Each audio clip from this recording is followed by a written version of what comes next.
Vice President Kamala Harris is speaking at a campaign event in Raleigh, North Carolina. She is expected to officially release her first major economic plan as the Democratic presidential nominee. Mike D, I have to tell. So Mike D's barbecue, let me tell you one of the biggest fans of Mike D's barbecue. My husband dug him off.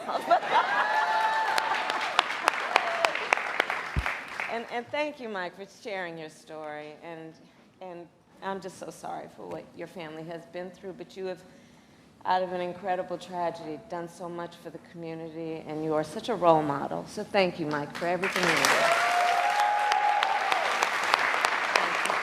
Thank you. And good afternoon to everyone here. Thank you to all of the incredible leaders with us today, including my friend, the Governor, Roy Cooper. Where is he? Here with his daughter. Every time I land in North Carolina, I'm just literally coming down the stairs of Air Force Two, I will shout to Roy Cooper, "What number is it, Roy?" And today he shouted 16, which is the number of times I've been in this beautiful state since I've been vice president. Every time. I want to thank your next governor, Attorney General Josh Stein. He's doing incredible work. He's going to be an extraordinary governor. Representatives Adam, Manning, Foushee, and Nickel, thank you all for your support, for your friendship, for your leadership. Chair Thomas of the Wake County Board of Commissioners, thank you for all that you do. And to all the leaders that are here today, including the students and instructors here at Wake Tech North.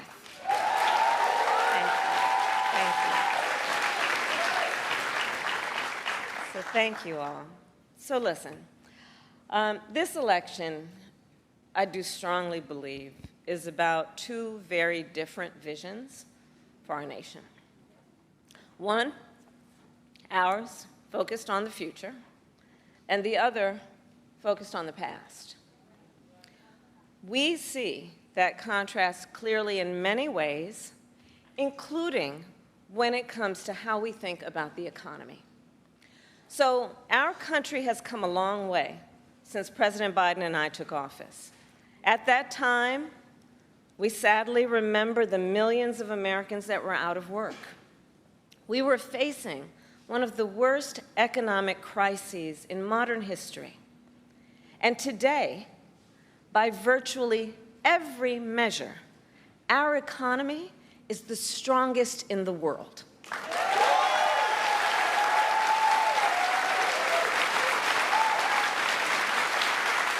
We have created 16 million new jobs. We've made historic investments in infrastructure, in chips manufacturing, in clean energy. And new numbers this week alone show that inflation is down under 3%.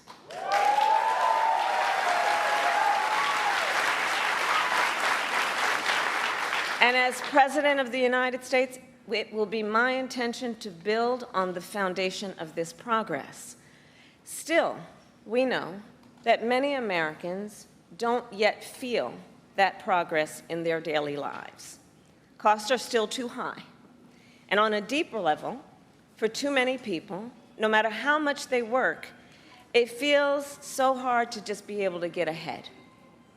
As president, I will be laser-focused on creating opportunities for the middle class that advance their economic security, stability, and dignity. Together, we will build what I call an opportunity economy. An opportunity economy. An economy where everyone can compete and have a real chance to succeed. Everyone, regardless of who they are or where they start, has an opportunity to build wealth for themselves and their children, and where we remove the barriers to opportunity so anyone who wants to start a business or advance their career can access the tools and the resources that are necessary to do so.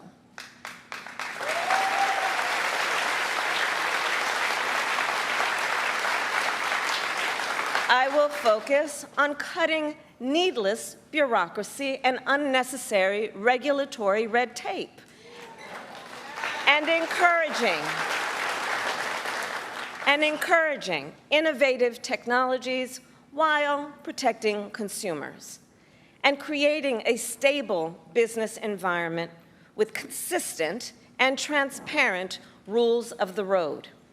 As president, I will bring together labor with small businesses and major companies to invest in America, to create good jobs, achieve broad-based growth, and ensure that America continues to define the future and lead the world.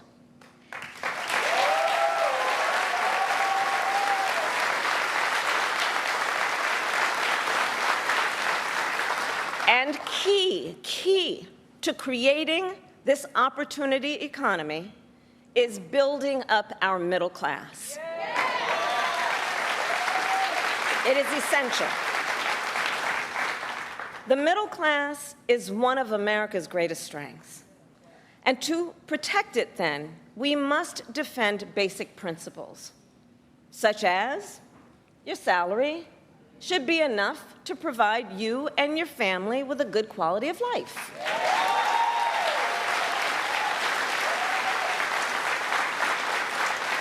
Such as no child should have to grow up in poverty.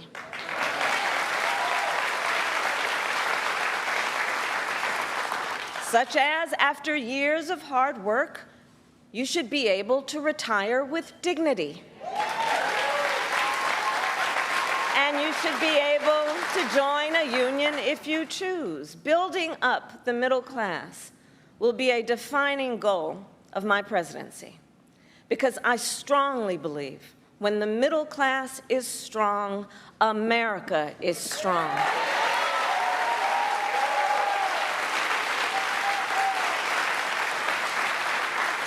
So in the weeks to come, I will address in greater detail my plans to build an opportunity economy. And today, I will focus on one element that's on the minds of many Americans as they pay their bills at the kitchen table or walk the aisles of a grocery store. And that is lowering the cost of living.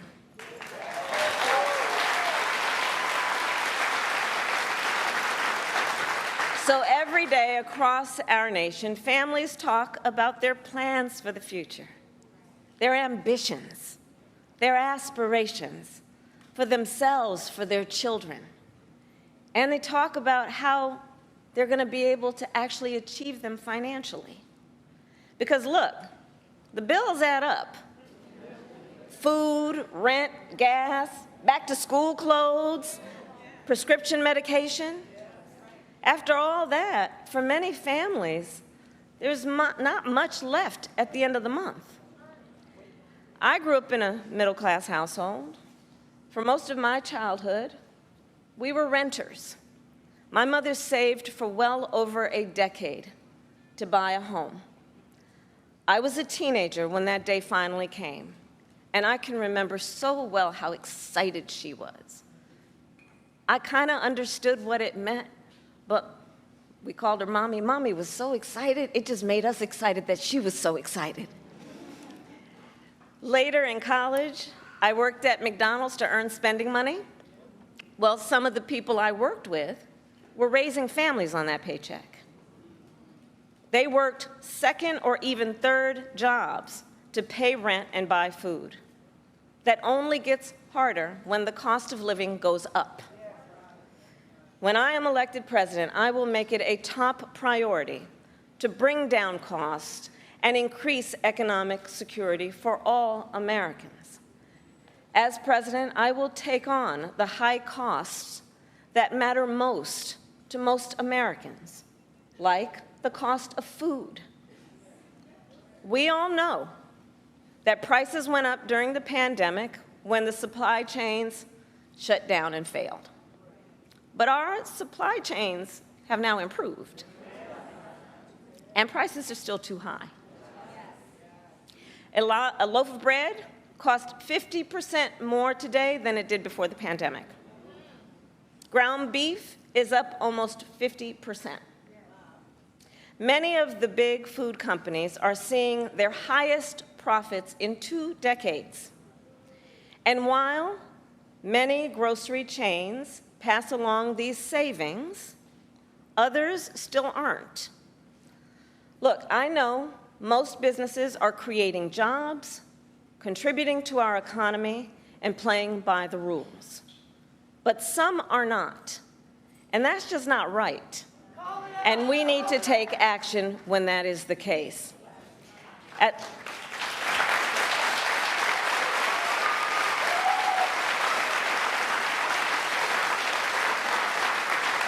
As Attorney General in California, I went after companies that illegally increased prices, including wholesalers that inflated the price of prescription medication, and companies that conspired with competitors to keep prices of electronics high. I won more than $1 billion for consumers.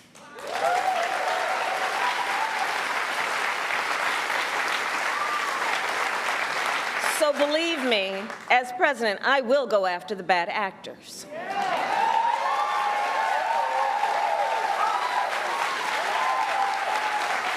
And I will work to pass the first ever federal ban on price gauging on food.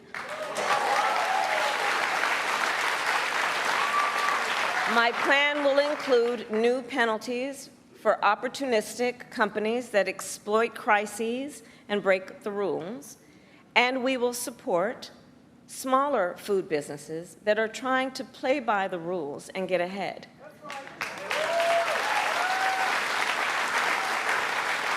We will help the food industry become more competitive, because I believe competition is the lifeblood of our economy. More competition means lower prices for you and your families.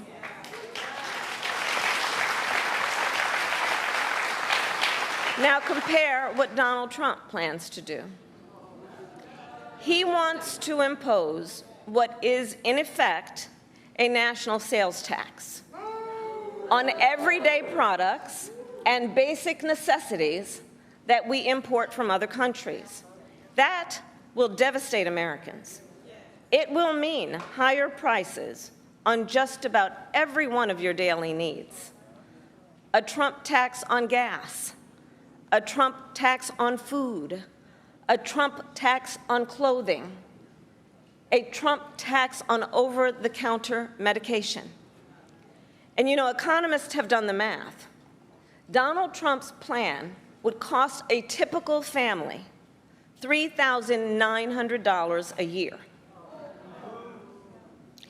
At this moment, when everyday prices are too high, he will make them even higher. As president, I'll take on the issue of the cost of health care. As Attorney General, I took on insurance companies and Big Pharma and got them to lower their prices. And together with President Biden, we've gone even further. We capped the price of insulin at $35 a month, and the total cost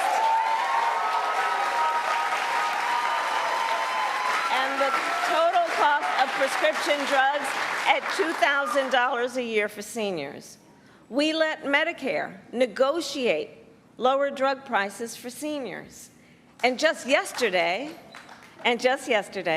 we announced that we are lowering the price by up to 80% for 10 more life-saving drugs.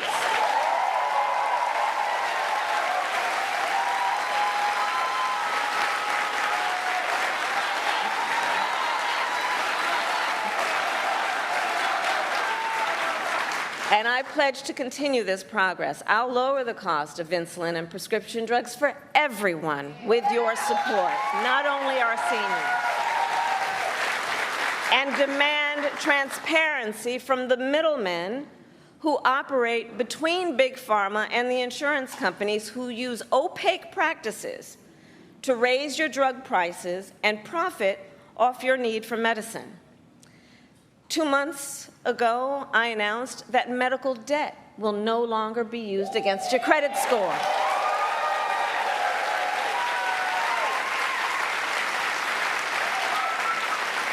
And I will work as president with states like here in North Carolina, Roy Cooper, thank you again, to cancel medical debt for more and more, millions more Americans.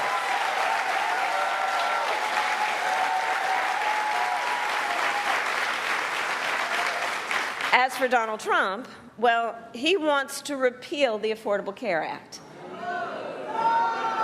which 45 million Americans rely on. 45 million Americans rely on it for health care.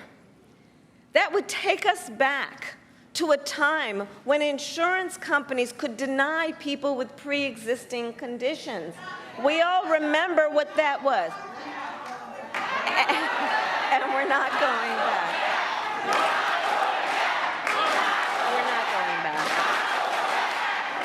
We're not going back. And remember, and this is why we're not going back, because we do remember, he tried to cut Medicare every year he was president, threatening a program that tens of millions of seniors count on. And according to his Project 2025 agenda, he intends to undo our work to bring down prescription drugs, the cost of prescription drugs, and insulin costs. Well, we've come too far to let that happen.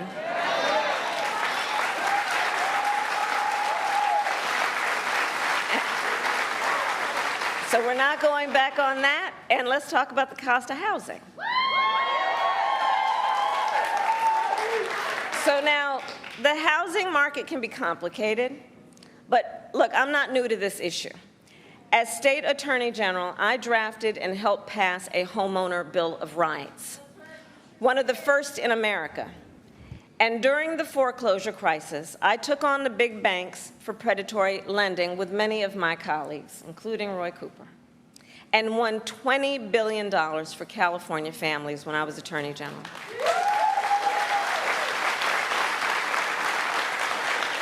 So I know how to fight for people who are being exploited in the housing market.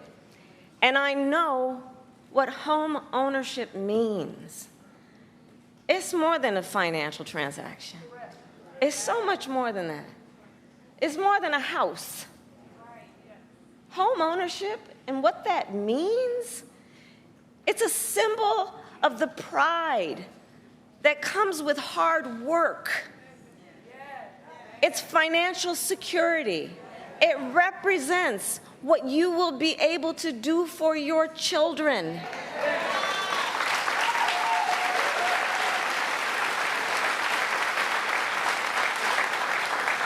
And sadly, right now, it is out of reach for far too many American families. There's a serious housing shortage. In many places, it's too difficult to build, and it's driving prices up. As president, I will work in partnership with industry to build the housing we need, both to rent and to buy. We will take down barriers and cut red tape, including at the state and local levels.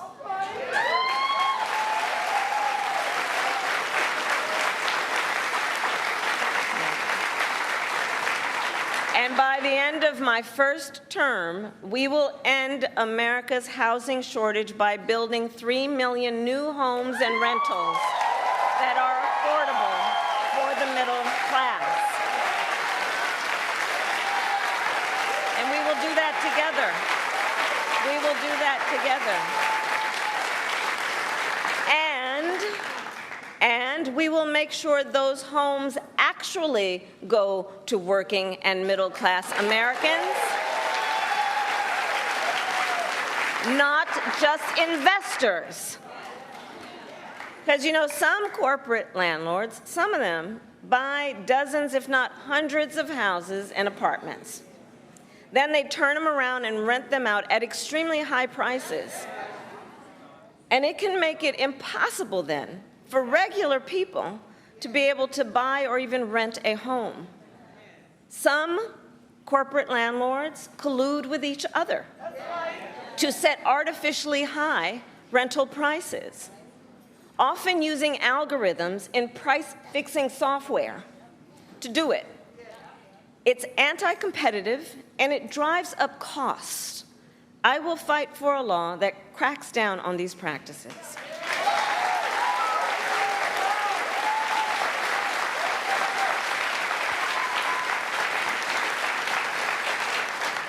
We also know that as the price of housing has gone up, the size of down payments have gone up as well. Even if aspiring homeowners save for years, it often still is not enough. So in addition, while we work on the housing shortage, my administration will provide first-time home buyers with $25,000 to help with the down payment on a new home.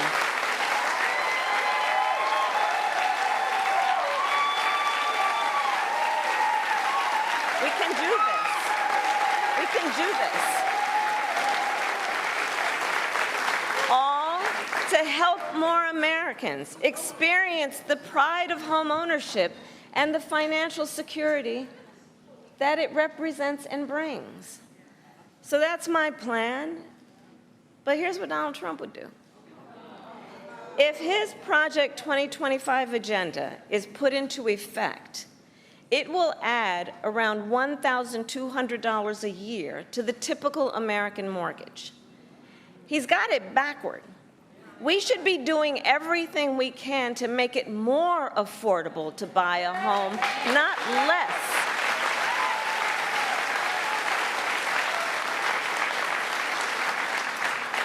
Finally, there's one more way I will help families deal with rising costs, and that's by letting you keep more of your hard-earned money.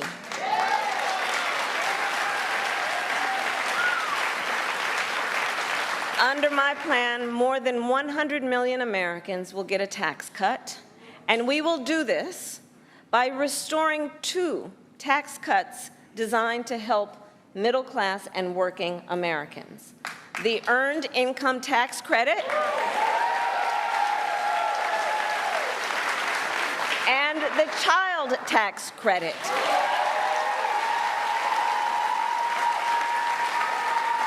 Through which millions of Americans with children got to keep more of their hard-earned income.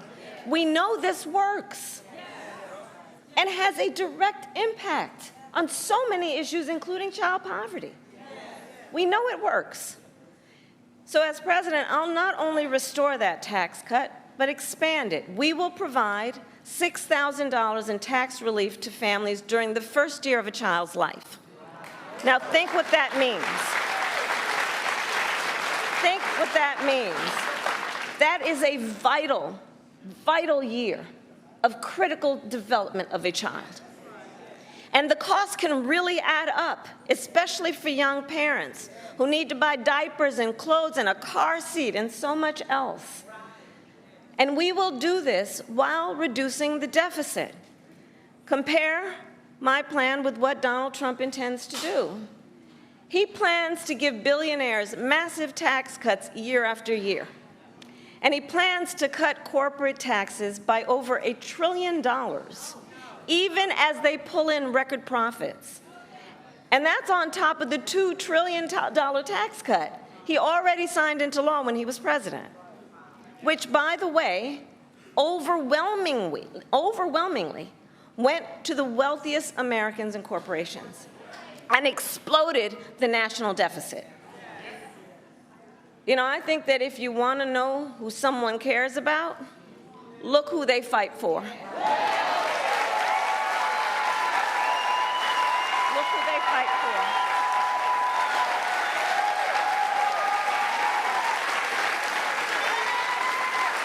Donald Trump fights for billionaires and large corporations. I will fight to give money back to working and middle-class Americans.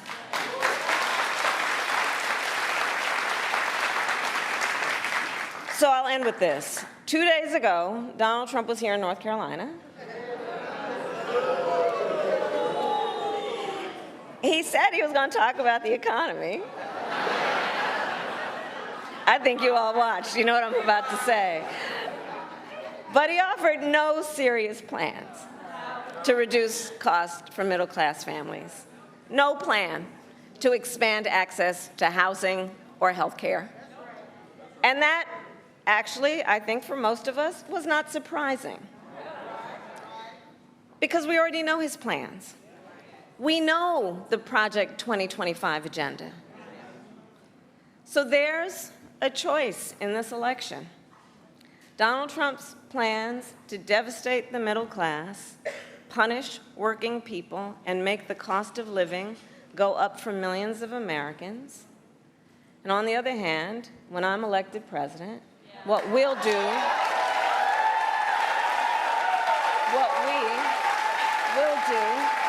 to bring down costs, increase the security and stability financially of your family, and expand opportunity for working and middle-class Americans.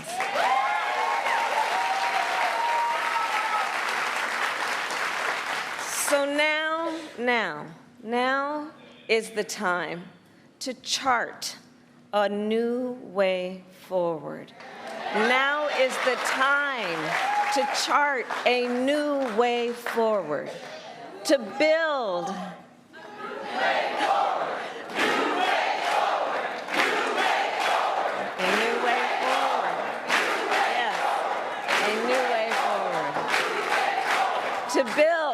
to build an America where everyone's work is rewarded and talents are valued, where we work with labor and business to strengthen the American economy, and where everyone has the opportunity not just to get by, but to get ahead.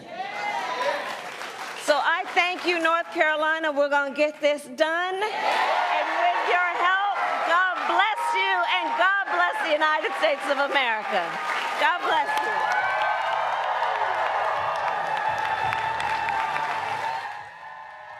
We have been listening to Vice President Harris speak at an event in Raleigh, North Carolina. Harris says the U.S. economy is by almost every measure the strongest in the world. Harris says she wants to build up a middle class as a defining goal of her presidency if she's elected, and will make it a priority to bring down costs that are still too high. She called for working with companies in the construction of 3 million new homes to be built by the end of her first term that are affordable for working and middle class Americans. If she's here with us, I want to bring in CBS News Chief White House correspondent Nancy Cordes. There you are. You're at the rally, Nancy. Interestingly, Harris acknowledged the cost increases. But she blamed greedflation for some of it. She said some companies are seeing record profits. And she said she'll implement the first ever ban on federal price gouging. What does that mean? That's a great question, Lindsay. We've been asking the campaign exactly what that means. Does that mean that she's proposing imposing price caps on certain types of groceries, or does that mean that the federal government would only step in if there was a crisis and suddenly prices were to spike abnormally? They haven't filled in the fine print yet, which makes it a little bit difficult to gauge exactly how impactful some of these proposals would be. There's no question that this goes a step further than what President Biden proposed when he was running for office. At the same time, it sounds a lot like something that dozens of states do to prevent not just the food industry, but a whole bunch of industries from artificially raising prices steeply in the face of a crisis. Nancy, has the campaign filled in the lines with this proposal of building 3 million new homes and rentals that are affordable for the middle class? What would that look like?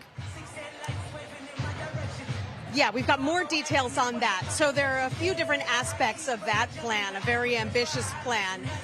One of the proposals is to give first-time home buyers, particularly first-generation Americans, $25,000 to help them with their down payments, a recognition that new homes have simply, become out of reach for so many working Americans. There are also some tax incentives she's proposing to ensure that home builders construct homes that these first-time home buyers can buy. And there's also an effort, which she talked about here today, to prevent big corporate landlords from either buying up masses of property and then artificially raising the rents or colluding with other corporate landlords to raise those rents all at the same level. So, when it comes to housing, she acknowledged that prices, and it's, has a lot to do with the fact that mortgage rates are so high right now, that housing has really become a major issue for working families, both when it comes to renting and buying. Nancy, whenever we see a candidate speaking at a podium, I'm always looking at who's behind them. This is one of the first rallies I can think of in which there were several children behind her. Nancy, I appear to have lost you. I'm not hearing you any longer. Okay, can you hear me now, Nancy? Do we have Nancy comms back? Okay. We are going to work on getting Nancy back here to answer a couple more questions. But for now, let's bring in David Wessel. He's a senior fellow in economic studies at Brookings and the director of the Hutchins Center on Fiscal and Monetary Policy. So, David, thanks for being here. You were listening along with us. What stuck out to you the most?